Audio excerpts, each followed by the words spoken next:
There's no such thing as work-life balance. None!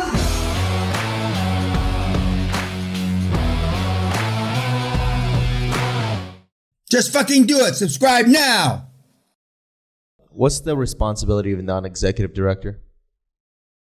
Well, he's less liable, not independent non-executive director. That's the magic. Independent.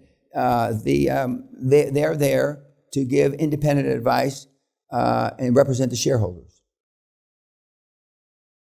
Whether they do that or not is, the court. And I keep saying court, even though only maybe 5% of you are going to go to court. But you don't believe it until it hits you, till it's 100%. But it's to give independent advice to the shareholders. So that means you're not supposed to have them in your pocket. And like when Steve Wynn of Wynn's Casinos stepped down, arguably the most successful guy in the history of gambling industry, stepped down because, I'm not saying he should have done what he did. Allegedly, he touched gals back in the 50s, 60s, and 70s.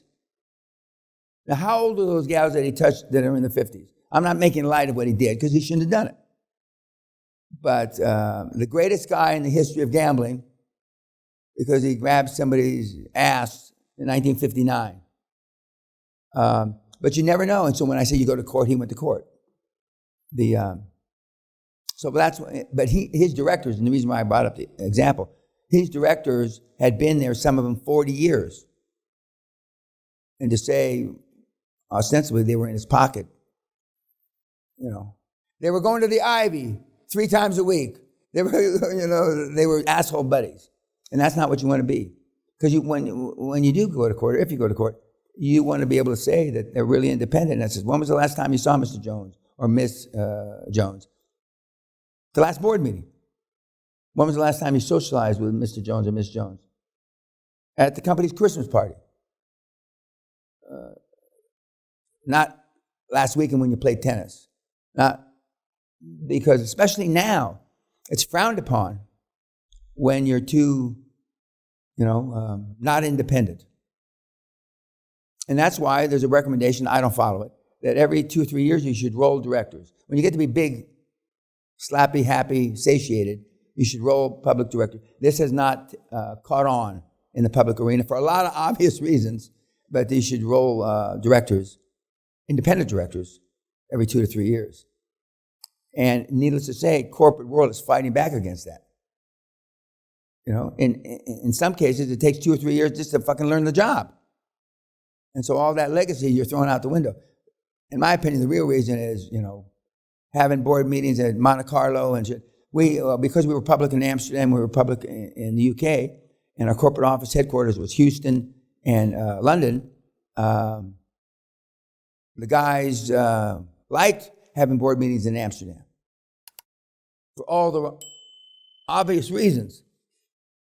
And the guys liked having board meetings in London because there's a lot of shit to do there, but they liked it in the US because we would have a golf outing in Vegas. In all the years I was a CEO of a public company, 9.5, I never had a board member not make a Vegas golf tournament nor a board meeting in Amsterdam. And we had some old farts. They were sick for something else, but they weren't sick for those meetings.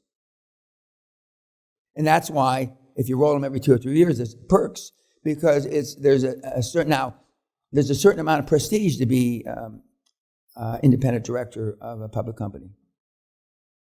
But now the hassle and the potential liability is almost outweighing the prestige.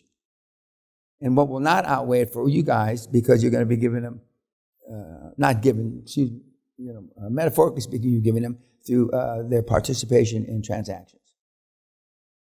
And that's the big difference.